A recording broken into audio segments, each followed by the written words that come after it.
വാർഡാണ്. അന്താരാഷ്ട്ര വിമാനത്താവളത്തിന്റെ 70% സ്ഥിതി ചെയ്യുന്ന ഒരു പ്രദേശമാണ് വള്ളക്കടവ് വാർഡ് എന്ന് പറയുന്നത്.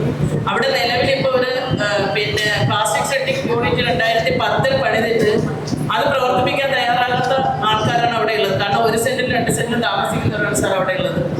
പ്രാദേശികമായിട്ട് വിഷയം ഉണ്ടായി അവിടെ ഇപ്പോൾ കൂട്ടിയിട്ടേക്കുന്നതാണ്. നമ്മളിവിടെ ഇതെല്ലാം പാസ്സാക്കി അവിടെ നടപ്പിലാക്കാൻ പോകുമ്പോൾ സാധാരണക്കാരായ ജനങ്ങൾക്ക് ഇത് എന്താണെന്ന് പോലും അറിയില്ല. ഒരു പ്ലാസ്റ്റിക് സെറ്റിംഗ് യൂണിറ്റ് തുടങ്ങാൻ പോലും തയ്യാറാകാത്തവർ എങ്ങനെയാണ് സാർ ഈ മെഷീനൊക്കെ അവിടെ കൊണ്ടുപോകുമ്പോൾ പ്രവർത്തിപ്പിക്കാൻ തയ്യാറാകുന്നതെന്നുള്ള വസ്തുത മനസ്സിലാകുന്നില്ല. സാർ എൻ്റെ വാർഡിലെ 8 MCF ഉണ്ട്. MCF അല്ല ബയോ വേസ്റ്റ് കമ്പോസ്റ്റ്, അതായത് ബിന്ന്, എയറോബിക് ബിന്ന് വാർഡിന് ഒരു വിധത്തിലും മാലിന്യം ഉള്ളതായിട്ട് ഒരു സ്ഥലത്തും കാണപ്പെടുന്നില്ല എന്നുള്ളത് വസ്തുതയാണ്. അങ്ങനെ ഇരിക്കവേ ഇപ്പോൾ പ്രാദേശികമായിട്ട് വലിയൊരു സമരത്തിലോട്ട് ജനങ്ങൾ പോകുന്നുണ്ട്. ഈ പറയുന്ന വള്ളക്കടവ് പോലെയുള്ള റാപ്പിഡ് കമ്പോസ്റ്റാണ് കൊണ്ടുവരുന്ന ജൈവ മാലിന്യം എന്നാണ് പറയുന്നത്. സാർ എനിക്കറിയാൻ കഴിഞ്ഞത് ആമ്പഴഞ്ചൻ തോടിലെ മൊത്തം മാലിന്യം അവിടെ കൊണ്ടുവന്നിട്ട് സെഗ്രിഗേറ്റ് ചെയ്ത്, അതായത് വെള്ളത്തോടെ തന്നെ കൊണ്ടുവന്ന് അവിടെ കൊണ്ടുവന്നിട്ട് സെഗ്രിഗേറ്റ് ചെയ്യുന്ന ഒരു പ്രോസസ്സാണ് സാർ അവിടെ നടക്കുന്നത്. അത് ഇനി അവിടെയുള്ള ജനങ്ങൾ അനുവദിക്കാൻ സാധ്യതയില്ല എന്നാണ് ഞാൻ മനസ്സിലാക്കുന്നത്. എന്തായാലും സാർ അത് നടപ്പിലാക്കുമ്പോൾ ഈ പദ്ധതിയൊക്കെ ഇവിടെ ആസൂത്രണം ചെയ്തപ്പോൾ അവിടെ പ്രാദേശികമായിട്ട് ഉണ്ടാക്കുന്ന വിഷയങ്ങൾക്ക് കൂടി ഒരു പരിഹാരം കണ്ടതിന് ശേഷം മാത്രം വള്ളക്കടവ് പോലെയുള്ള ന്യൂനപക്ഷങ്ങൾ താമസിക്കുന്ന 1 സെന്റിലും 2 സെന്റിലും താമസിക്കുന്ന ജനങ്ങൾക്ക് ബുദ്ധിമുട്ടുണ്ടാക്കുന്ന രീതിയിലായിരിക്കണം പ്രവർത്തനം നടത്തേണ്ടത് മാത്രം വളരെ വിനീതമായി അപേക്ഷിക്കുകയാണ് സാർ. അത് പരിശോധിച്ചതിന് ശേഷം മാത്രം എൻ്റെ വാർഡിനെ ഉൾപ്പെടുത്തണമെന്ന് എനിക്ക് അറിയിക്കാനുണ്ട്. കേരളം ഉറ്റുനോക്കുന്ന ഒരു നഗരമാണ് തിരുവനന്തപുരം. കേരളം മാത്രമല്ല, രാജ്യത്തിൻ്റെ ആകെ ശ്രദ്ധ പല ഘട്ടങ്ങളിലും തിരുവനന്തപുരത്തിന് നേടാൻ കഴിഞ്ഞിട്ടുണ്ട്. അത് ഈ നഗരസഭ നടപ്പാക്കിയിട്ടുള്ള വിവിധങ്ങളായ പ്രവർത്തനങ്ങളുടെ മേന്മ ഈ നാടിന് അനുഭവിക്കാൻ കഴിഞ്ഞതുകൊണ്ടാണ്.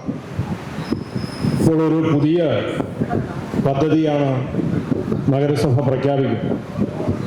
തുടർച്ചയായിരിക്കാം, പക്ഷേ ഈ പരിപാടി നടപ്പാക്കുമ്പോൾ, ഈ പ്രോജക്റ്റ് നടപ്പാക്കുമ്പോൾ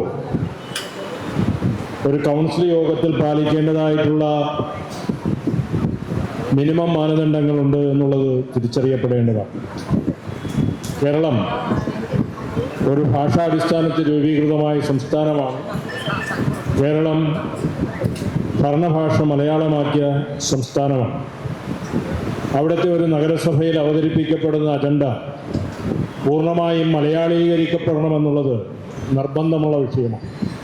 അക്കാര്യത്തിലുണ്ടായ വീഴ്ച ആരുടെ ഭാഗത്തു നിന്നുള്ള പരിശോധന ബഹുമാനപ്പെട്ട മേയർ നിർവഹിക്കണമെന്നാണ് ഒന്നാമതായി എനിക്ക് അഭ്യർത്ഥിക്കാനുള്ളത്. 2, രാജ്യത്തിനാകെ മാതൃകയായിട്ടുള്ള ഒരു ശുചിത്വ സംവിധാനം പ്രവർത്തിക്കുന്ന സംസ്ഥാനമാണ്. അപ്പോൾ ഈ ശുചിത്വ സംവിധാനം താഴെ തട്ട് മുതൽ ചർച്ച ചെയ്ത് രൂപീകരിക്കപ്പെട്ട ഒന്നാണ്.